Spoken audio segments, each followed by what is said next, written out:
2000 hours. Great to have you. This is the main news. My name is Wetland. And I'm Joyce Mabika. Piswe Jomunika is on sign language later on. Dora Nube will be joining us from our Montreux studios in Bulawayo. Let's take a look at tonight's top stories. President Emmerson Mnangagwa is now in the Chinese capital, Beijing. We will give you details on the president's interaction with Zimbabweans based in China. Well, job levels in the tourism industry exceed pre-COVID-19 era. That's part of our business news. Indeed, and still in business, a government seeks to tackle illegal business practices in the market.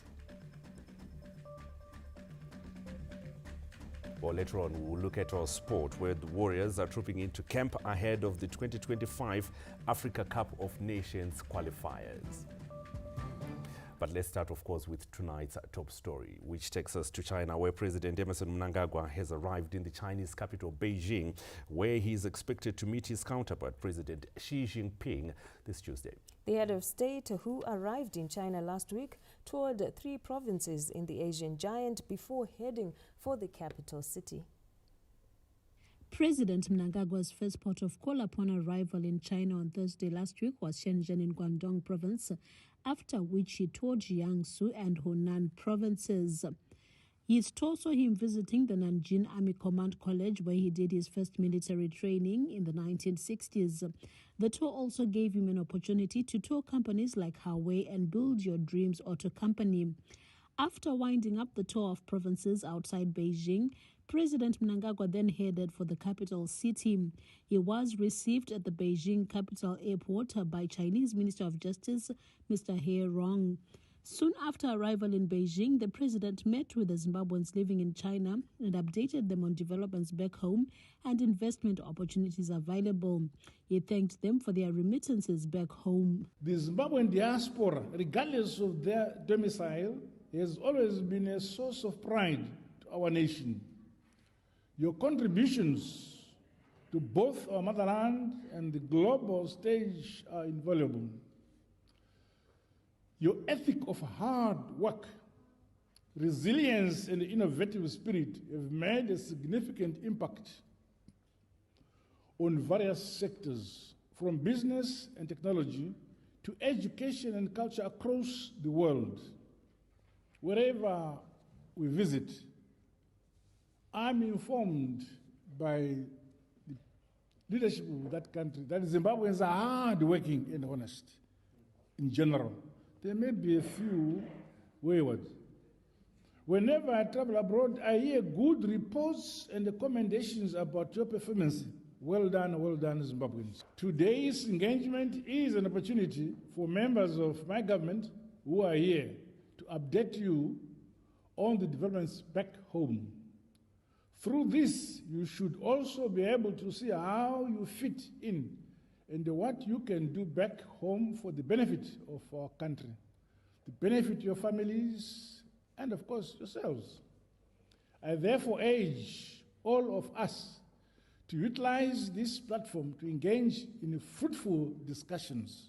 President Mnangagwa also highlighted that the Second Republic is prioritizing development that seeks to improve livelihoods. As you are aware, under the Second Republic, we are advancing development that leaves no one and no place behind. In this regard, my government is committed to fostering stronger ties with our diaspora citizens, leveraging on your various expertise we have acquired abroad to accelerate modernization and industrialization back home to realize our national vision of attaining an upper middle income society by the year 2030. Earlier on, before he left for Beijing, the president met with the board chair of the China Jiangsu International Group, Mr. Song Kibo.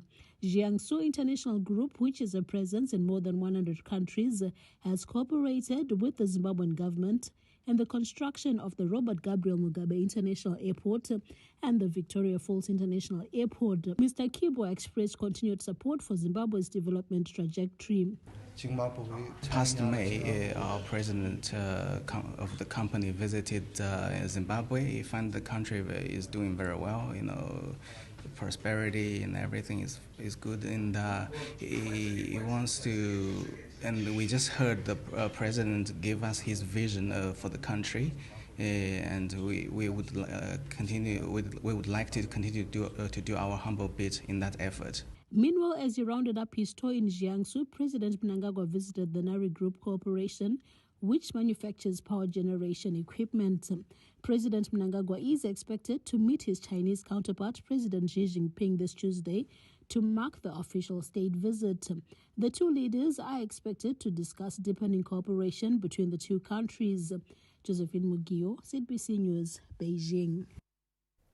Vice President Comrade Kembo Mohadi has rallied Indonesia and African states to embrace the values of the Bandung Declaration and spur South-to-South cooperation for development.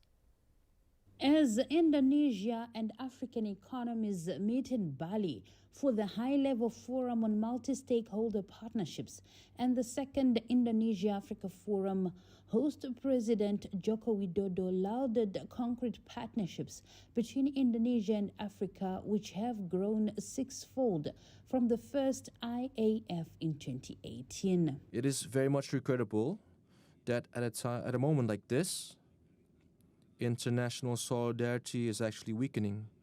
The spirit of multilateralism is increasingly sidelined, and fragmentation continues to intensify. And in the end, developing countries are the most affected. Millions of people in developing countries are the ones experiencing the most hardships. Therefore, we need a new direction and a new vision. We need a new strategy.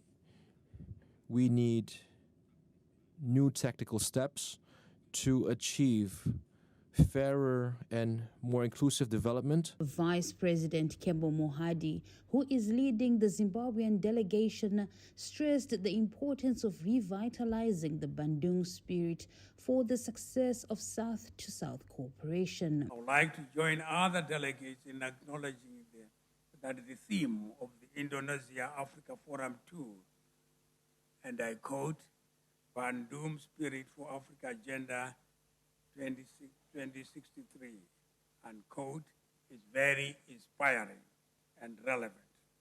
It resonates with our aspiration to achieve development and prosperity for our nations and people, working together as the Global South to shape development paths that suits us and leaving no one and no place behind. Comrade Mohadi, who is representing President Emerson Mnangagwa, also met Indonesian President Joko Widodo on the sidelines of the forum.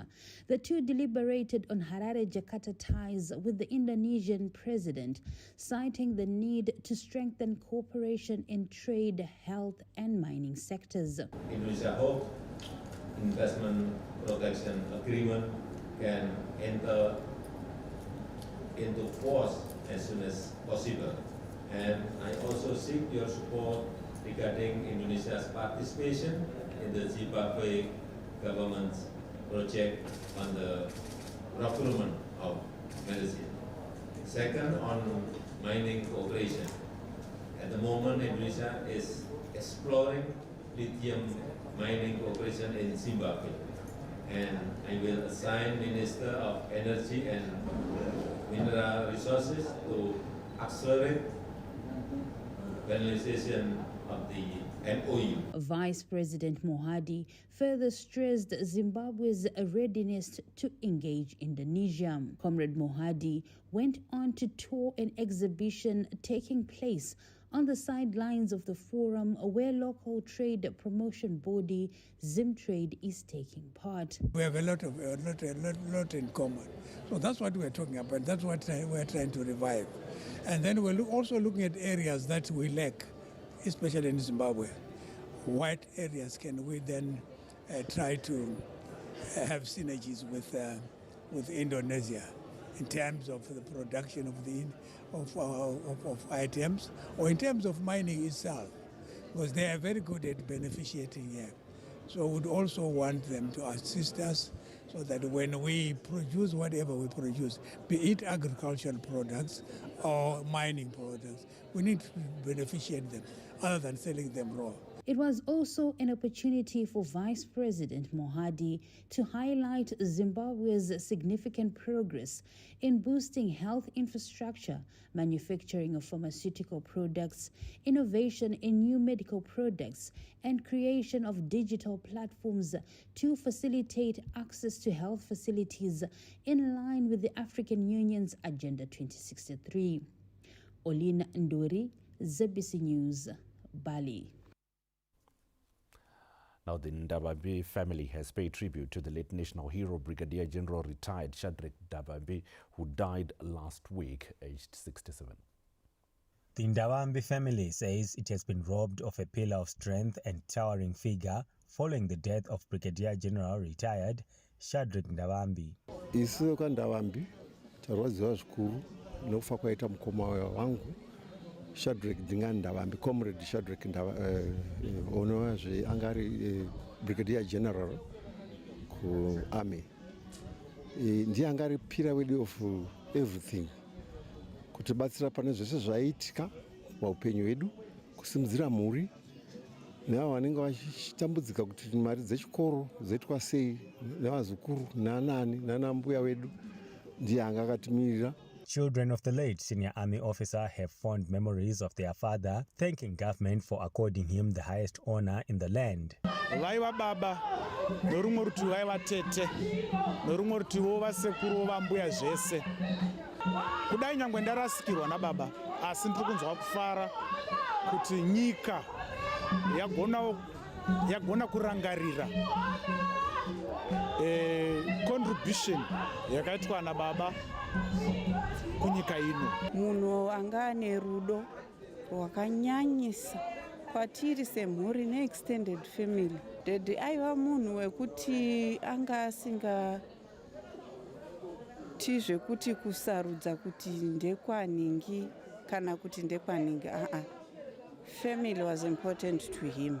The death of Brigadier General retired Ndabambe came as a shock to their in-laws, who enjoyed excellent relations with him, as well as his uncle, Comrade Solomon Musaka. Munhu aitiyananisa isu vanhu vokwamadhawu, nyangwe anga ari mukwasha, anga taitoziva kutoti tikaenda kumukwasha wedu nyaya yedu inogadzirika. Munhu aitibatsira, hapana chinhu chataita isu kwamadhawu mukwasha wedu asipo. Not seeing him, it's now just sinking in kuti, you know, he's no more. He was a pillar, really. Ndiye aitibatanidza, and he was a man who was full of love. And, you know, I have not experienced that kind of love from any one of my relatives personally. Born on the 1st of December 1956 at Mutoko Hospital, the late Brigadier General retired Ndabambe, who hails from Kwekwe district under Chief Malisa in Midlands Province, was the 7th child in a family of 10 children. He joined the liberation struggle in 1975, where he served with distinction in Manica Province under Mutambara Detachment for 1.5 years before withdrawing to Chimoyo due to injury. He was attested into the Zimbabwe National Army after independence and held several challenging positions as he rose through the ranks until retirement. The decorated general, who was also a farmer in Glendale, Mazoe district, is survived by his wife, Senya Ndabambe, and 4 children. Tapiwa Machemedze, ZBC News, Mazoe. Zimbabwe's tourism industry is on a rebound, with job levels now surpassing the pre-COVID-19 era. This confirms the impact of efforts to revitalize the sector to attract more international visitors. This growth in tourism jobs is attributed to a combination of factors, including increased government support, improved infrastructure, and the country's growing reputation as a must-visit destination. Tourism players in Victoria Falls are upbeat. Employment in the sector will reach the 15,000 mark in the next 2 years. Most companies are back to the normal employment levels that they had pre-COVID because the industry is now growing. I'll give an example of our own company. that had come down from 700 employees to 450. Now we are back to more than 700 again. And with the new hotel that's coming up, we are going to employ more than 100 people. So we are actually going to surpass the pre-COVID era. Employment levels are now up. I can tell you in terms of statistics, as the National Employment Councils, we have got over 9,000 employees in the tourism industry as compared to 2019, which was at over 7,000. So there's a difference of 2,000 just this year. So in the next 2 to 3 years, we're expecting over 15,000. As Zimbabwe continues to recover post-COVID-19, available figures confirm the tourism industry is poised to play a crucial role in driving economic growth and creating sustainable livelihoods for the citizenry. Tichaona Kurewa, ZBC News, Victoria Falls.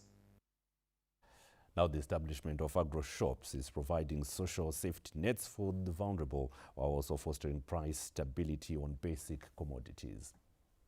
Communities have welcomed a grain marketing board agro shops established across the country for fostering product availability, affordability, and price stability. The impact of the agro shops extends beyond affordability, with a strong emphasis on product quality and variety, offering households essentials and basic commodities such as maize meal, cooking oil, and agriculture inputs. Shop inotibatsira chaizvo nokuti maprice acho anotengeka, tinokwanisa kutotenga zvakanaka. Tiri kuwana raisi, mafuta, sipo, upfu, flour, nezvimwe zvakangowanda. 50 agro shops have so far been established countrywide, comprising retail and wholesale outlets. When the president mentioned the challenges that the country was having in terms of unwarranted price hikes, especially for the basic product to the communities, we as GMB said, what can we do? And in order to assist the government, we said, let's open shops that are dotted across. We have 88 depots, and these are mainly in the rural towns. And we said, if we do this, we can provide same price of same product, the price in Harare, the same in Magunje, in Malipati, and access to those products. So basically, we are spearheading price stabilization, product affordability, product availability. That's why we opened these shops. Areas that have benefited from agro shops include Checheche in Chipinge, Sanyati, Mtawatawa, Kotwa, Mataga in Berengwa, Rushinga, Mamina of Mondoro, Nembudzi in Gokwe, and Mapisa of Gwanda. John Nandara, ZBC News. The government has allocated sufficient resources for the schools feeding program across the country, with current stocks set to last until April next year. In an interview with ZBC News in Harare this Monday, the Minister of Primary and Secondary Education, Honorable Torai Moyo, disclosed that government has mobilized 27,000 metric tons of maize for the schools feeding program. Zimbabwe is a signatory of the School Meals Coalition, where the government has made a commitment of providing at least one hot meal a day for every child from ECD up to upper sixth form. As schools are opening, we have been provided 27,000 metric tons of mealie meal, which will be provided to all schools starting next week. And we have made plans for transportation of mealie meal from the depots to various areas where schools are located. And we will also liaise with the school authorities so that those schools that are located close to GMB depots will easily have access in terms of collection of mealie meal from GMB depots to their respective schools. Government also revealed that 15 million United States dollars has been allocated to further strengthen the budget. I want to thank our President, Dr. Emerson Mnangagwa, for providing funding for procurement of mealie meal and also for provision of relish. As a government, we are going to provide beans, carpenter, vegetables, and the thrust of the government is to ensure that there is a school business unit at every school where the government has made serious commitment in terms of water provision, water reticulation, and bores are being drilled in all the schools because of the presidential rigs which were acquired by the government. Government is also pushing for the establishment of business units at each school to facilitate implementation of the feeding program.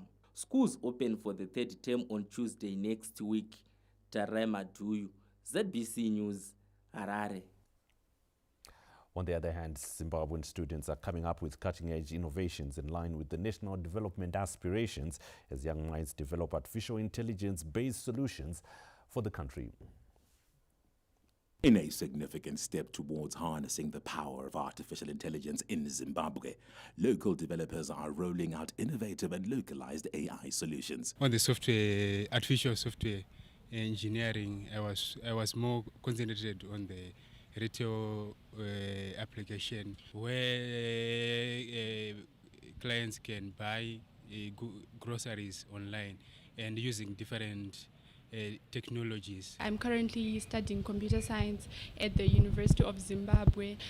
I focused on mobile development, and I was involved more on the Izimed's mobile development, where you can visualize your appointments, your surgeries, and your doctor notes, etc. And then you can also have a conversation between the doctor and the patient. I'm currently studying HCS at the University of Zimbabwe. On Izimed's, I was mainly focusing on the artificial intelligence. I'm grateful of the opportunity that I was given with Karibu Tech AI for mentoring me on how to develop AI softwares, especially on the medical side. Spearheaded by local companies, the program is focusing on capacity building among students from disadvantaged backgrounds. The past 3 years, we've worked quite a lot with a couple of universities in the Zimbabwean space.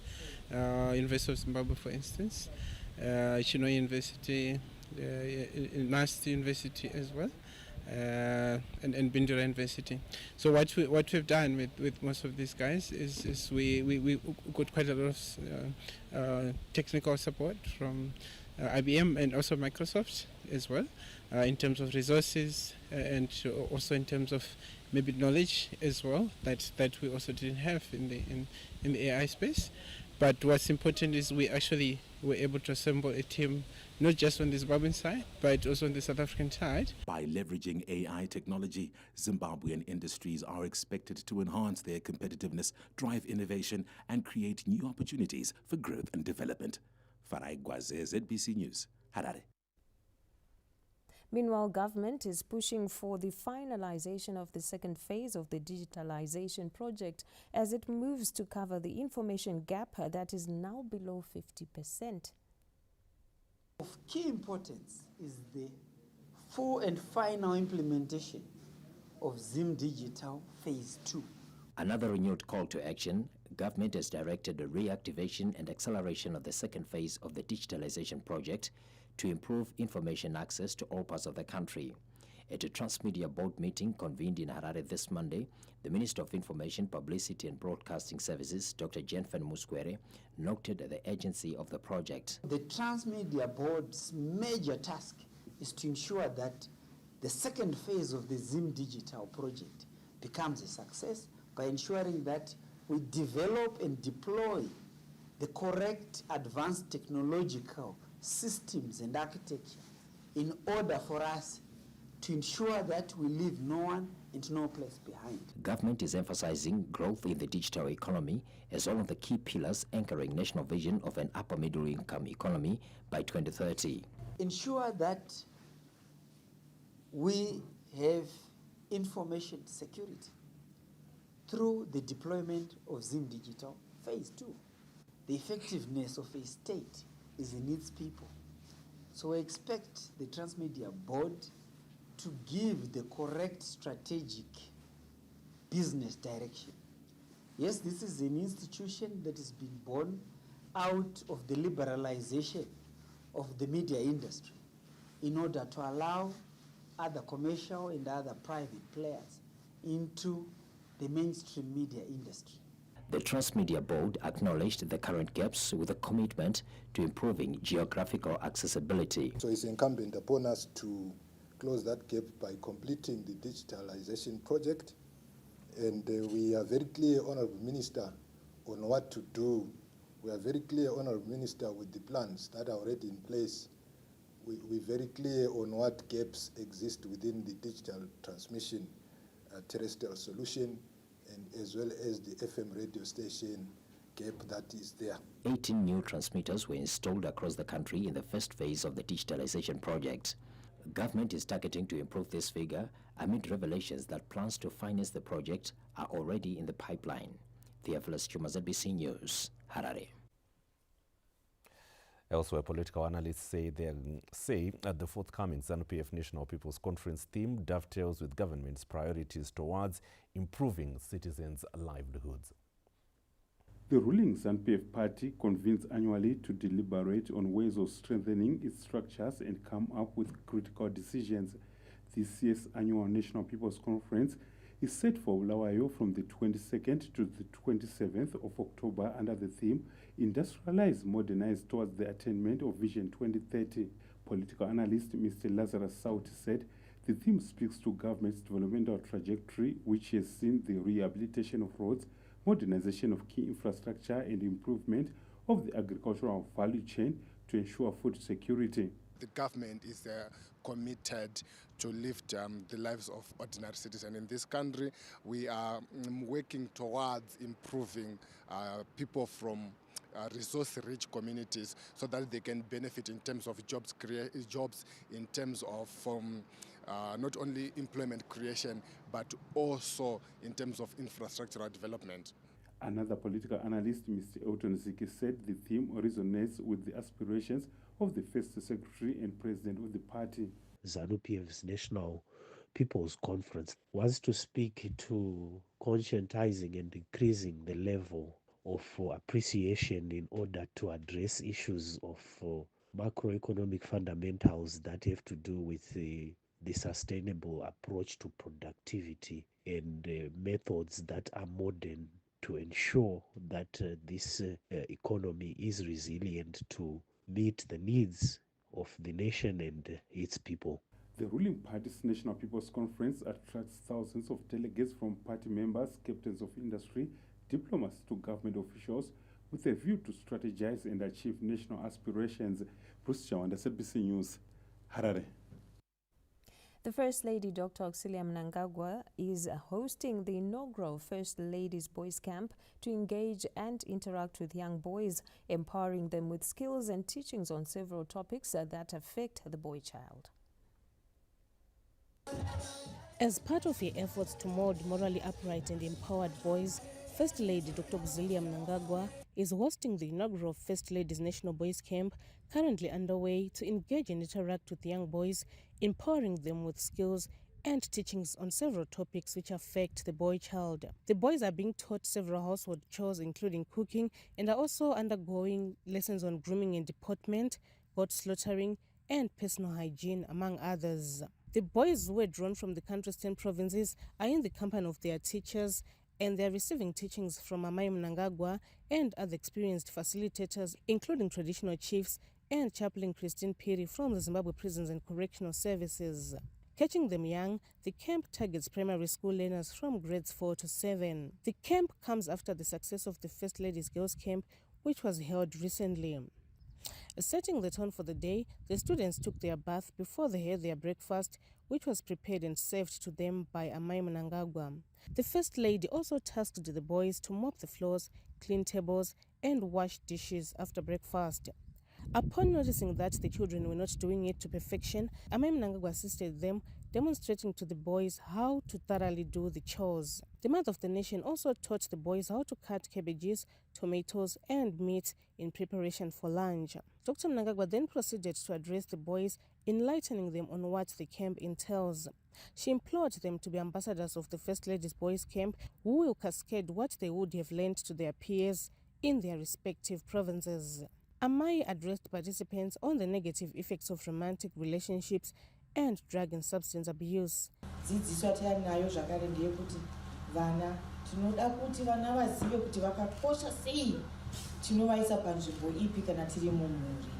Ndichivimba kuti zvamuchadzidza pano zvichapinda mamuri mozonodzidzisawo vamwe nokunoudza vamwe kuti takanga tisipo takaenda kupi tikanoitei. Ndoti kwamuri vana ipapa chitsvaganai muite ushamwari hwenyu. Maita ushamwari hwenyu hwoita ushamwari hwakanaka hwokuverenga hwokubatsirana kuti uve mukomana akanaka unotarisirwa kunge uchiita. Uchava mutungamiri, uchava mudzidzisi pazera rako irori uchidzidzisa vamwe vemazera ako kuchikoro. Onai nyika yedu nhasi tapinda mumatambudziko akawanda evana vakusvuta, vava kudhakwa, vana vasatumike, vana vasingazive kuti anomuka achiitei pamba.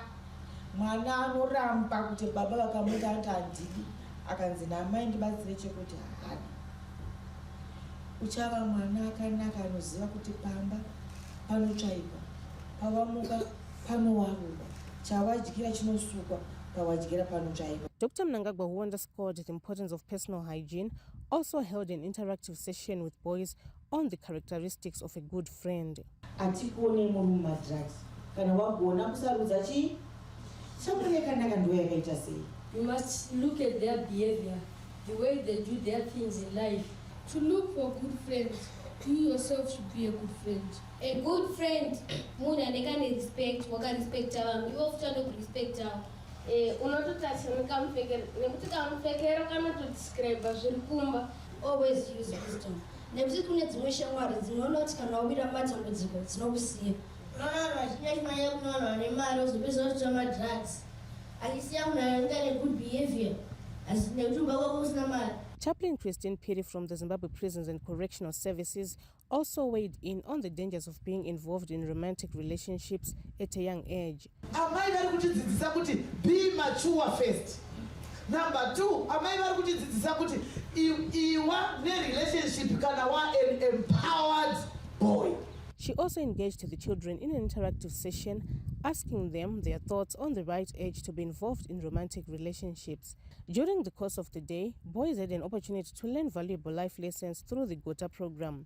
They were left armed with vast knowledge on various issues pertaining the boy child after spending time with traditional chiefs and other elderly men who took them through the educative GOTA Cleaver program. Panhau iyoyi yeGOTA vadzorera imwe tsika yanga yakurasika kwatiri vabereki vechivanhu. As part of their practical lessons, they were taught how to slaughter goats and how to braai the meat.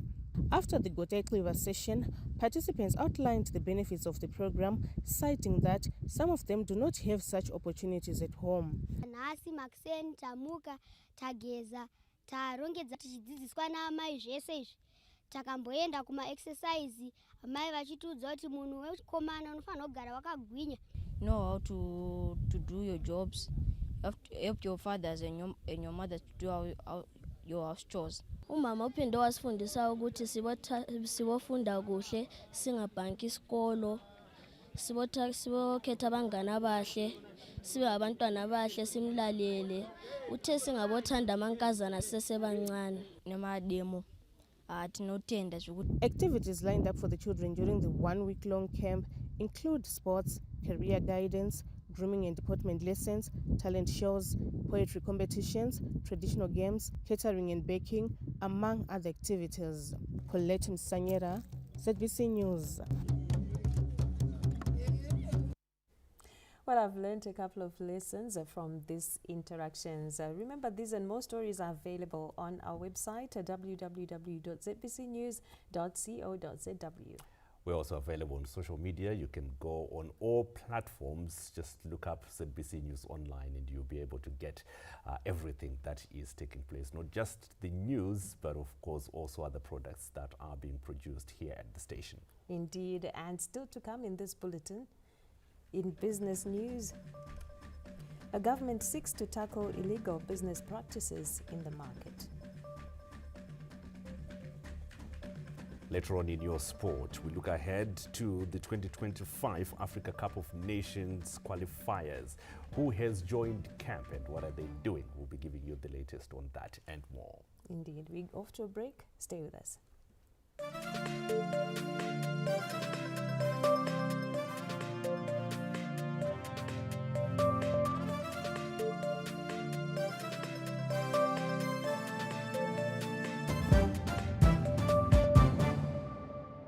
This is Africa. And here, we're always on the go.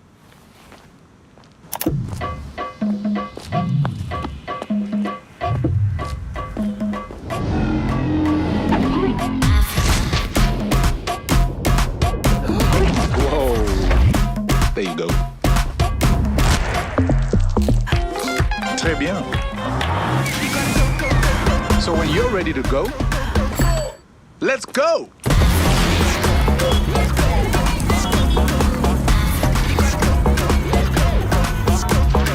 Let's go, Africa!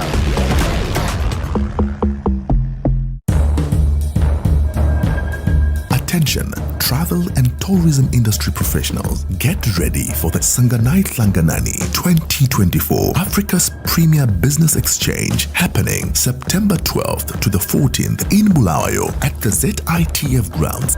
Over 400 exhibitors and over 100 international buyers, media across the globe will interface at the 17th edition of Sanganai Hlanganani World Tourism Expo. Never take a chance to be left out to expose your business to the world. Take advantage of the networking platforms. Establish strategic business partnerships with world tourism players. Showcase your destination, products and services. Derive value from well-structured and informative international tourism forums and conferences. Join us at Sanganai Hlanganani 2024. Africa's premier business exchange awaits. See you there.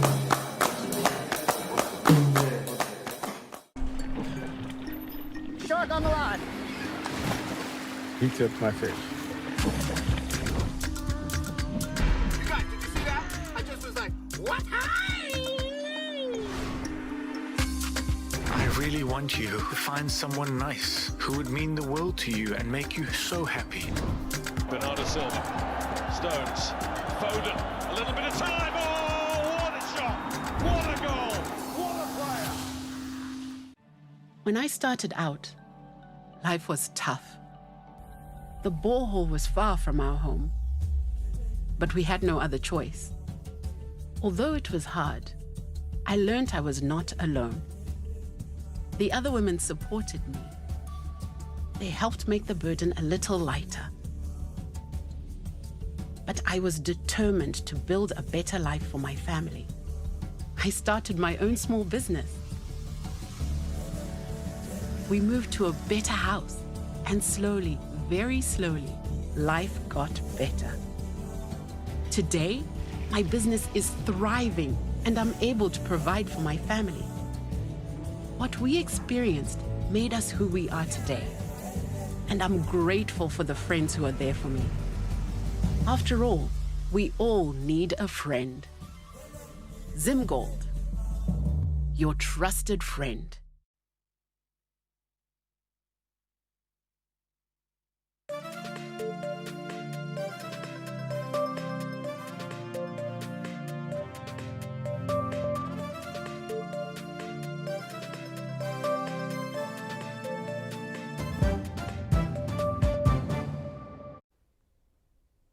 Welcome back and thank you for staying with us. You're still watching the main news.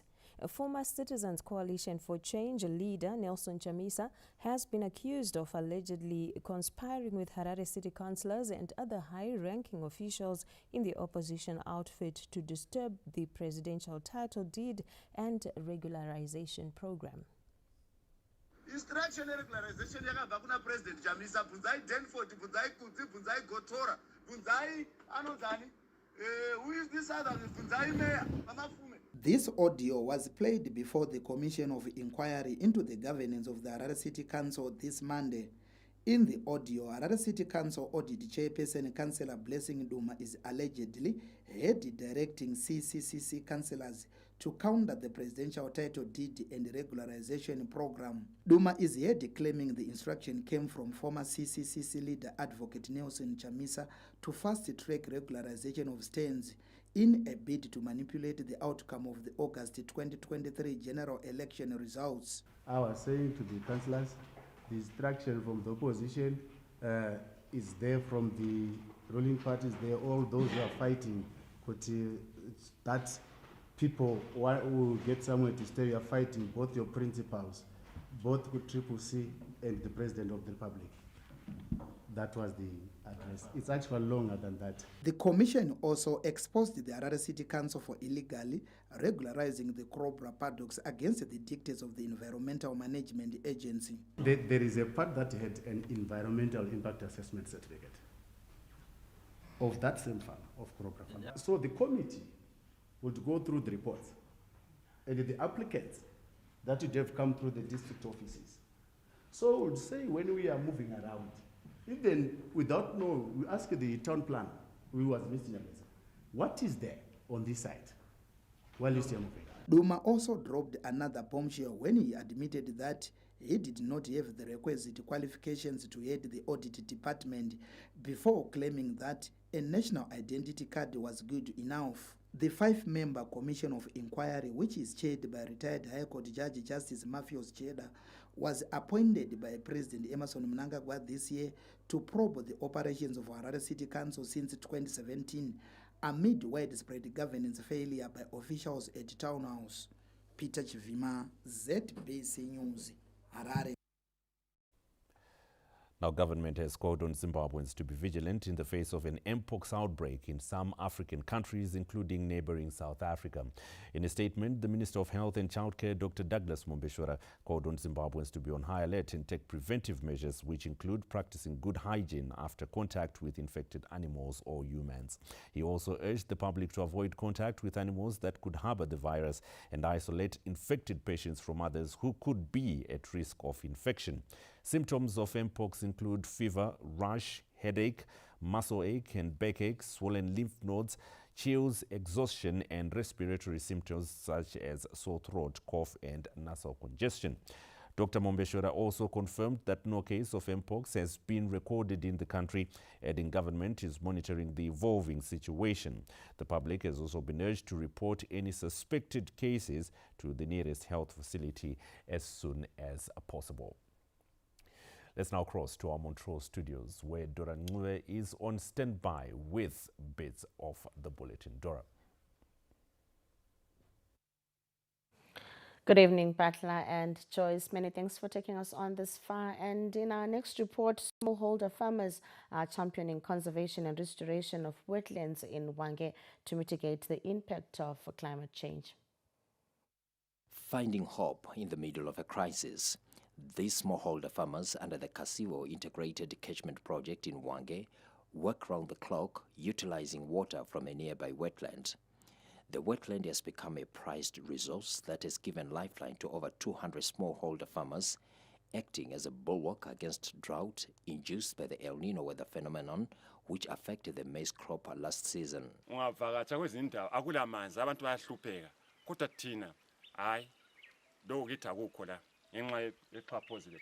Damu kwakaleko ng'ombe zesu ziyali kushupeka kwenda ma 10 k's kaza kunywa manzi but mputu akazobe damu through wetland.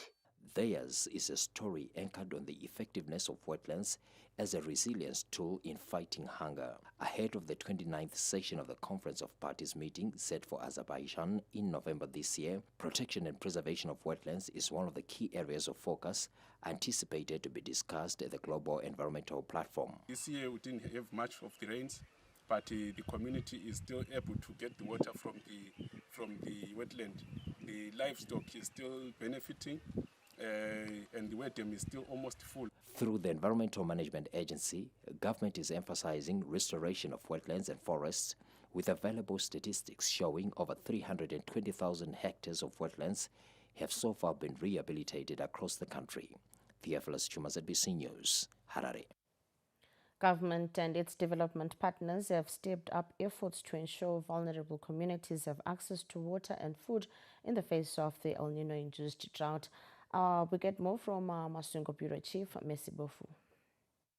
As the country battles the El Nino-induced drought, access to food and clean water remains a priority after nearly 1,000 people with disability from Bikita received food aid through a government partnership with Tucci Foundation.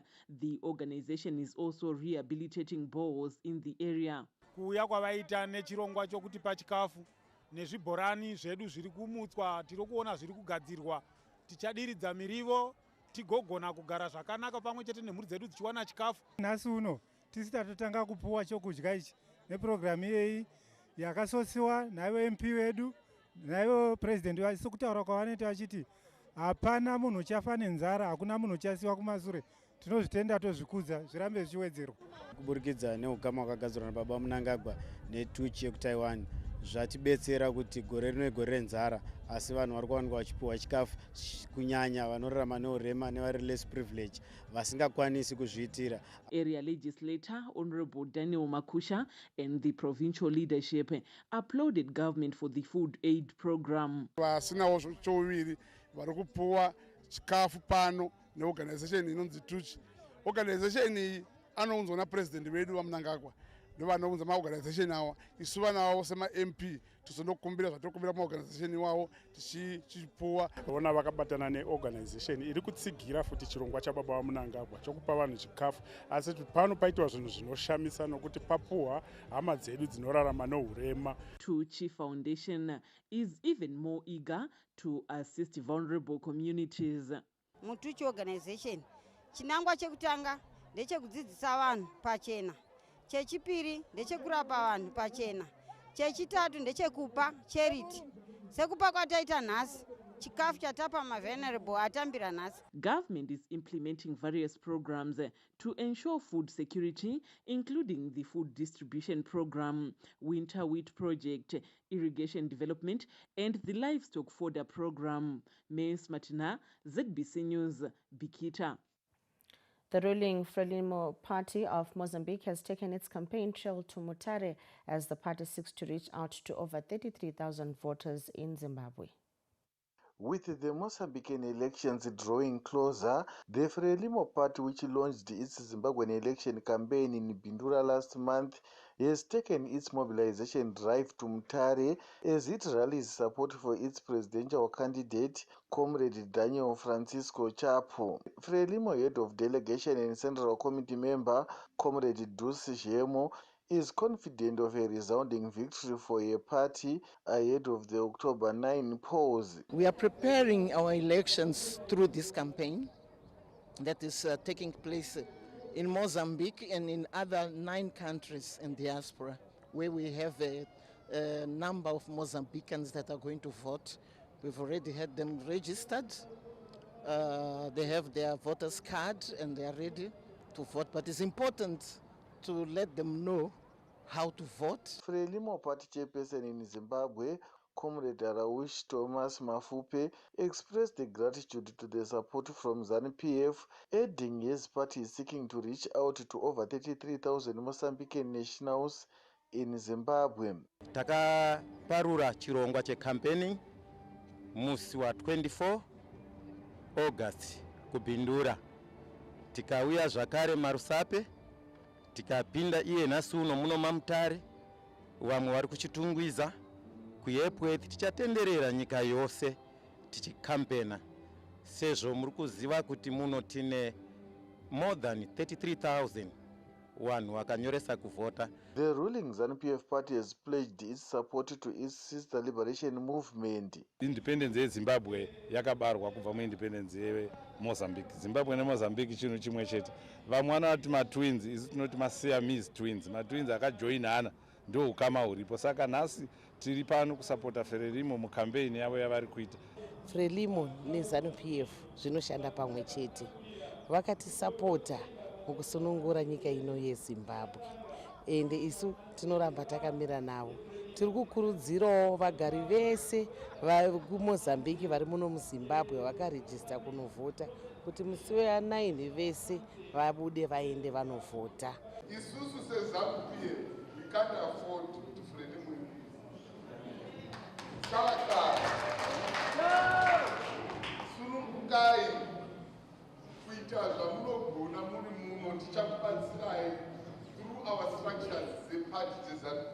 Mozambicans are set to go to polls on the 9th of this month. Kenya's Chivuje. ZBC News, Mutare. And well, that's it from myself, Dora Ngube, and the Montrose News team. We now take you back to Joyce and Patla for more news. Guys, it's over to you. Thanks a lot, Dora, there from our Montrose studios, and of course the entire crew behind the scenes there. Now, the Zimbabwe Republic Police has intensified the road safety blitz, which has seen more than 300 unroadworthy vehicles being impounded in Mashonalandis province. The operation to get rid of all unroadworthy and unregistered vehicles is underway in Mashonaland East Province's 3 policing districts of Marondera, Murewa and Chivu. The ZRP says most of the vehicles include unregistered pirate taxis, popularly known as mshikashika, which are allegedly being used in illegal activities. This operation is intends to impound unregistered vehicles, plateless vehicles, and the so-called mshikashika. The mshikashikas have become a menace. We are having a problem of mshikashikas. And our commuting public are urged not to use mshikashikas because these vehicles are not registered, they are not insured. In the event of an accident, you don't claim anything from those people. So you are urged to use registered commuter omnibuses. A total of 348 vehicles have been impounded since the beginning of the operation last week. Gerald Sasa, ZBC News, Marondera. The main news takes a break. We'll be back shortly with more news. Stay with us.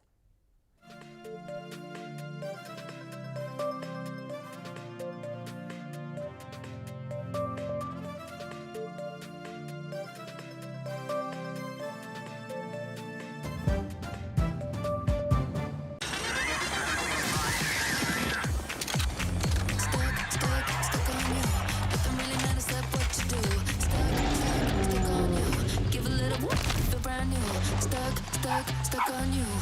Ooh, obsessed with you. I'm obsessed. With Showmax, your favorite characters now follow you anywhere. Download it today and watch the best in local, international, and everything in between.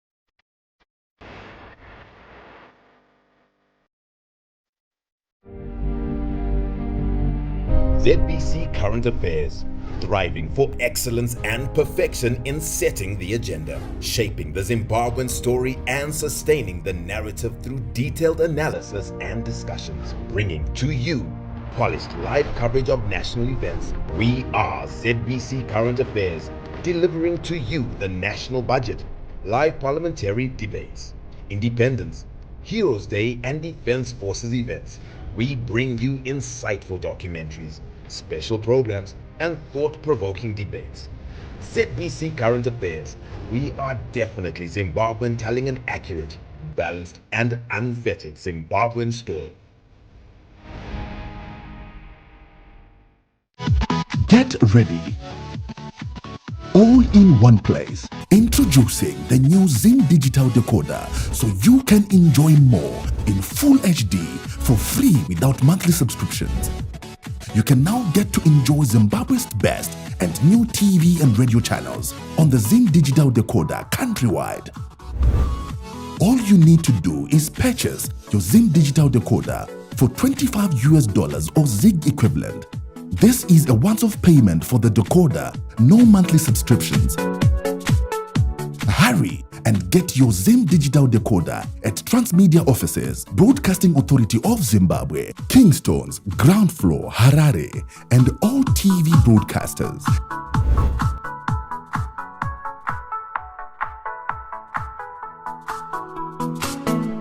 Zim Digital, tirimotese sonke skona.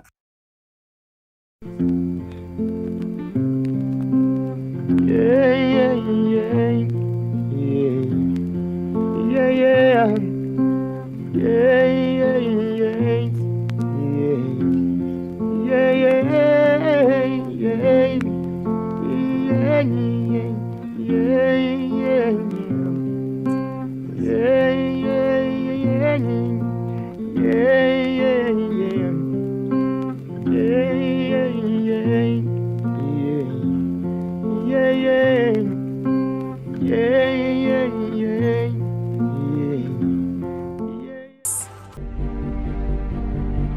ZBC Current Affairs, thriving for excellence and perfection in setting the agenda, shaping the Zimbabwean story and sustaining the narrative through detailed analysis and discussions, bringing to you polished live coverage of national events. We are ZBC Current Affairs, delivering to you the national budget, live parliamentary debates, independence, Heroes Day and Defense Forces events. We bring you insightful documentaries, special programs, and thought-provoking debates. ZBC Current Affairs. We are definitely Zimbabwean, telling an accurate, balanced, and unfettered Zimbabwean story.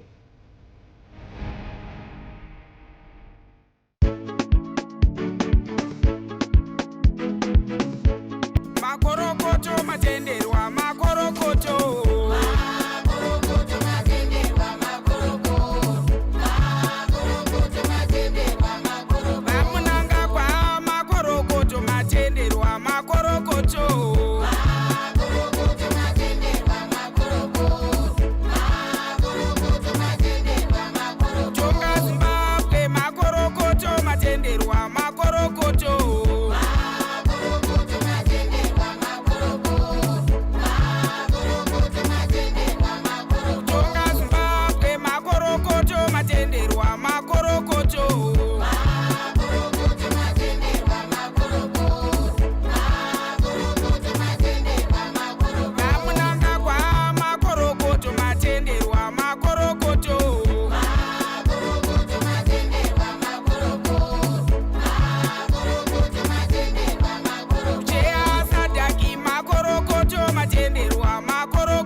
And let's go to the Democratic Republic of Congo, where the country is struggling to accommodate patients amid a surge in Mpox virus cases.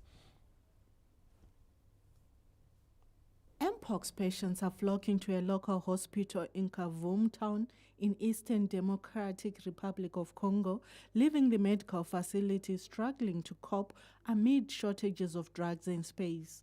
The hospital has received around 900 symptomatic patients over the past 3 months, and health workers are reported to be in need of support. The World Health Organization, WHO, declared Mpox a global public health emergency last month. Meanwhile, vaccines for the new strain of the virus are expected within a few days, as the DRC President Felix Tshisekedi has allowed $10 million United States to be disbursed to fight the outbreak. As of the 31st of August, over 5,000 Mpox cases have been confirmed in the DRC, resulting in 655 deaths. The first phase of the polio vaccination program in the Gaza Strip kicked off this Sunday and will go ahead until Tuesday. Vaccination centers have been established in hospitals, clinics, schools, and shelters. The second phase is scheduled to commence on the 5th of this month in Khan Yunis and southern Gaza, with northern Gaza set to be covered on the 9th. The Palestinian Health Ministry is carrying out the campaign in collaboration with the World Health Organization, the WHO, the United Nations Relief and Works Agency for Palestine, Refugees in the Near East, the UNRWA, and the United Nations Children's Fund, UNICEF. According to the United Nations, 1.2 million doses of the oral polio vaccine have been delivered and will be given to around 640,000 children. Mexico's lower house of Congress is this Tuesday set to debate a controversial judicial reform which is expected to be passed into law this week. The reforms are expected to see over 7,000 judges and magistrates being elected by popular vote, at the same time reducing the number of judges on the Supreme Court from 11 to 9 and shortening their terms from 15 to 12 years. A new board to supervise the judges will also be created. This comes after outgoing Mexican President Andrés López Obrador proposed a judicial overhaul, which was backed by the incoming President Claudia Sheinbaum. Meanwhile, unions representing the judicial argue the proposed changes risk allowing criminal groups to seize control of the judiciary. Okay, that's a look at some of the top stories from across the world. In business news, government is strengthening a regulatory framework that ensures fair competition and safeguards consumer welfare by capacitating trade measures department to eliminate unscrupulous business practices. Industry and Commerce Minister Honorable Mangaliso Ndlovu was the guest of honor at the annual general meeting of the Competition and Tariff Commission in Harare this Monday. The organization is playing a critical role in policing unfair trade practices and promoting healthy competition which facilitates economic growth and protect consumers. Our major activities in addressing competition issues are to regulate mergers and acquisitions. As you know, entities, when they are growing, or at some point when they wish to go out of business or to encroach certain markets or to be competitive, they usually entice others and they merge. So it is the role of the Competition and Tariff Commission then to give a nod or approve those measures on condition that they are promoting competition. Honorable Ndlovu underscored the role played by the Competition and Tariff Commission to avoid the predatory practices through business alliances which stifle inclusive economic growth. By ensuring that businesses compete on a level playing field, you help stimulate innovation, improve consumer choice, and drive economic growth. Meanwhile, the Trade Measures Department under the ministry has been capacitated with a fleet of vehicles and uniforms to enforce correct product measurements and weights amid unethical practices of cheating in the market by unscrupulous businesses. Our inspectors are mandated to cover the whole of our country when executing their work. To help ease this movement and enhance the effectiveness of their operations, we have added to their fleet of vehicles. Some of the newly acquired vehicles are on display here for handover to the department to aid its work. Today we are excited to launch the new set of regalia that will identify our trade measures inspectors to all and sundry. Captains of industry have welcomed the move to maintain product standards in the market to protect consumers. If you walk into many small butcheries in the residential areas there, where you buy meat, let's say it's weighed as 5 kgs, but sometimes it's actually about 3 kgs. So it's because of lack of calibration and lack of ensuring that the scales are verified. Those equipment must be verified. The matters, if not tackled, can start out as packaging issues, weight issues, but they're also insidious. Eventually, ingredients start to get shortcuts, and we could actually end up with loss of life. Remember, it's key to protect the rights and interests of the consumer, but equally the role that is played by the Trade Measures Department equally protects the investment that has been made by the private sector, because serious business will be operating in a sustainable way and would not be looking to shortchange the consumer. There has been a proliferation of illegal practices in the market, hence the Ministry of Industry and Commerce is seeking to put an end to this growing trend. Owen Mandova, ZBC News, Harare. And that is our look at your business news. Our look at sport is next. Lawrence Trusida is on standby, and I understand the Warriors conducting their first training session in Uganda today, Lawrence. Definitely, the Warriors conducted their first training session under new coach Michael Nis in Kampala this Monday afternoon. Zimbabwe are set to take on Kenya on Friday and Cameroon on the 10th in two 2025 Africa Cup of Nations qualifiers that will both be played in Uganda at the Nelson Mandela Stadium in Kampala. This Monday, the Warriors held their first training session in Kampala under the guidance of Michael Nis, who is overseeing the national team for the first time since his appointment. All the players called in for camp now reported for duty in Kampala, except for Jordan Zemura, Tine Jadebe, Munashe Garananga, and Marshall Munetsi, who were all involved in matches this Sunday. The quartet is, however, expected in Uganda this Monday evening to join their teammates in training this Tuesday. The Warriors, however, have been rocked by injuries, with forward Tino Kadewere and defender Brandon Galloway being ruled out with hamstring injuries. Monica Diamonds captain Farai Banda has been drafted into the team to replace Galloway and will arrive in Kampala this Tuesday, while there is no replacement for Kadewere since Kamabiliet was later added to the squad. Zimbabwe play Kenya this Friday to kick off the 2025 AFCON qualification campaign. From the Africa Cup of Nations qualifiers will return home to the Premier Soccer League, where on fire Simba Bora emerged as the big winners from the PSL Matchday 25. The Shamva-based side notched half-a-century points after edging Bikita Minerals 1-0 at Wazanai Stadium. The victory, coupled with second-placed FC Platinum, dropping points after a 1-1 draw with ZPC Kariba, saw the Gold Miners opening a 4-point lead. It was their evergreen captain, Walter Musona, who got the winner with his 9th goal of the campaign. While Musona's goals have been taking all the limelight, the Simba Bora defense has been putting a massive shift to preserve the lead.